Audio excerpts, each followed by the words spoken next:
I'm Brian Rushi, Executive Director of the Joint Religious Legislative Coalition, and my comments today are much more about the financing of any stadium proposal than about a site. So thank you for the opportunity.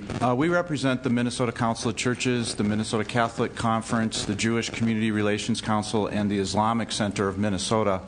And we're very concerned about the gambling ideas that have been floating around to fund a stadium.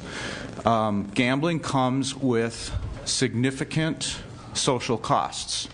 And my concern is that too often that term social costs is sort of glossed over and not given as deep a concern as it warrants.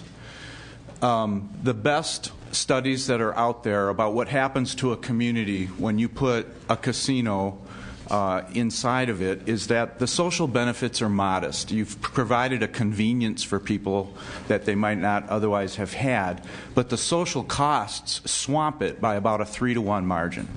And when I say social costs, I just want to take a minute to delineate what I'm talking about so that there's some familiarity with the things that you can actually demonstrably measure. Family discord, family violence, even divorce are things that can be measured as an outcome of an escalation of gambling. Theft, embezzlement, lost productivity at work can be measured. Police and court costs associated with all the social ills around gambling can be measured. Of course, there's the direct treatment costs for addiction.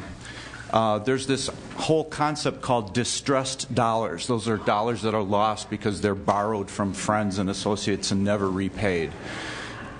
What I want you to know, and I will provide written testimony next week, is that the costs exceed the benefit by about a 3-to-1 margin, and I want this to be part of your calculations, not because we're against. We don't have a position per se about sports facilities. We think it's part of the culture here. In fact, some people joke in our world that it's the true religion of the state, and this is all about building a temple.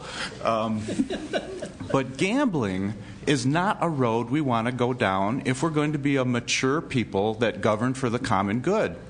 It's corrosive, it's damaging, and any form that could be justified because it's already exists somewhere else, to me, is taking on the psychology of an addict. Let's do gambling because we already do it.